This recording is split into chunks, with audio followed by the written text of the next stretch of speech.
pas si vous avez déjà entendu parler de semi-direct en fait pour les plantes en métropole. Quand vous regardez un petit peu si vous regardez un petit peu des journaux agricoles, on parle de plus en plus de ces choses-là, de suppression du labour et de planter en direct.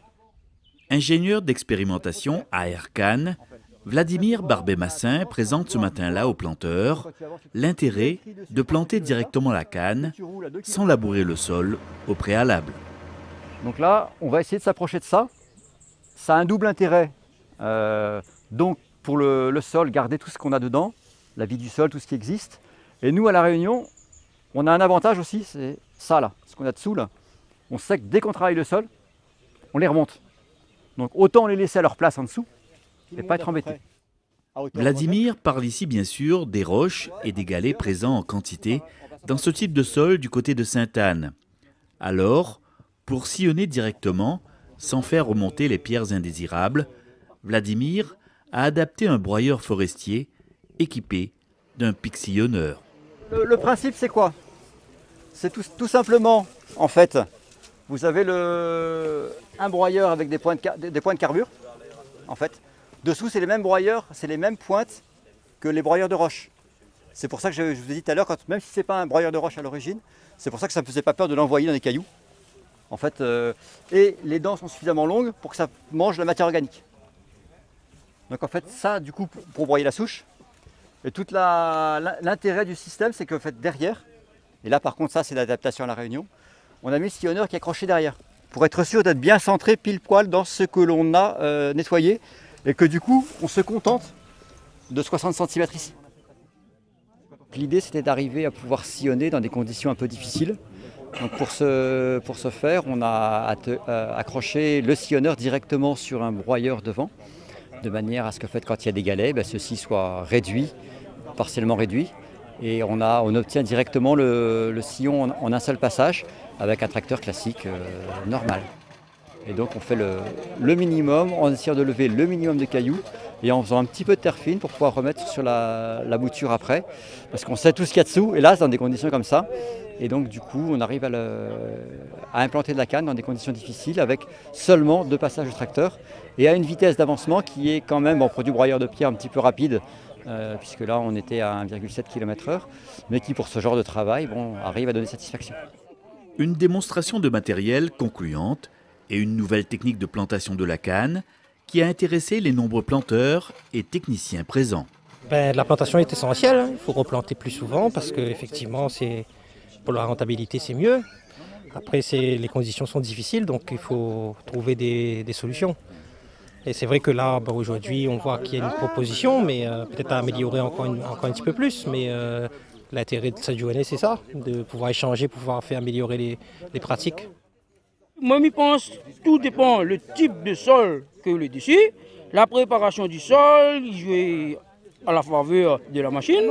La machine, elle est quand même costaud, excellent, mais encore une fois, il faut préparer le sol adéquat pour pouvoir se faire. Tout a un début, donc il faut approfondir sur l'application.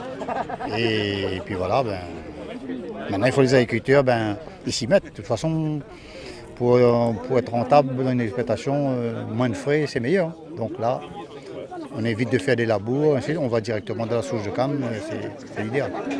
On est gagnant.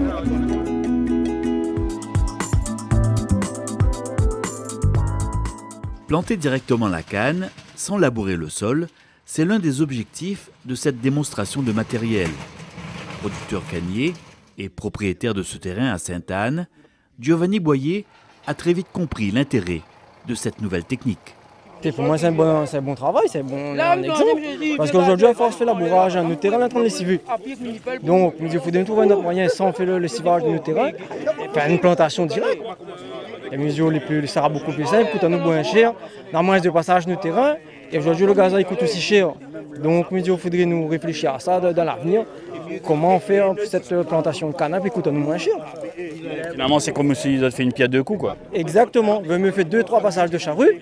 Et là, on nous fait directement, dès que la fin de couper la canne, on peut faire ça directement. Dès que la fin de couper, le broyer les souches et rigoler en même temps. Arriver à faire un sillon comme ça, sans roche levée, dans des conditions difficiles, Le verre est quand même assez plein là.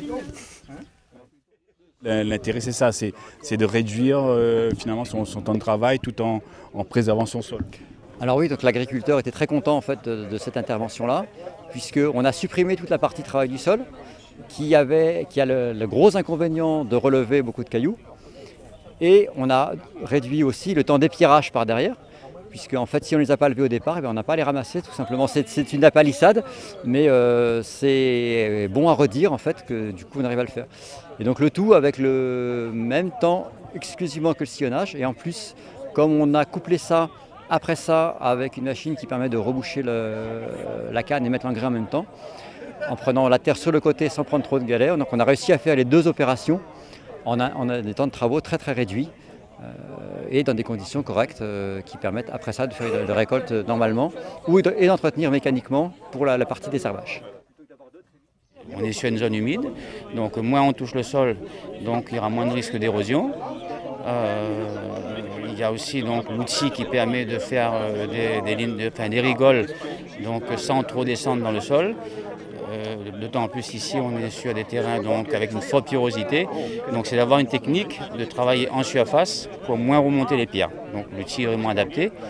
Et puis l'étape suivante pour recouvrir, il y a une étape manuelle de mettre les boutures dans la rigole. Bon ça donc c'est pas trop contraignant à faire. Et puis de recouvrir donc avec une recouvreuse. Et donc c'est efficace. Il y a quand même de la terre, suffisamment de terre sur les boutures et c'est rapide. Donc c'est un gain de temps c'est tout bénéf pour les agriculteurs. Voilà.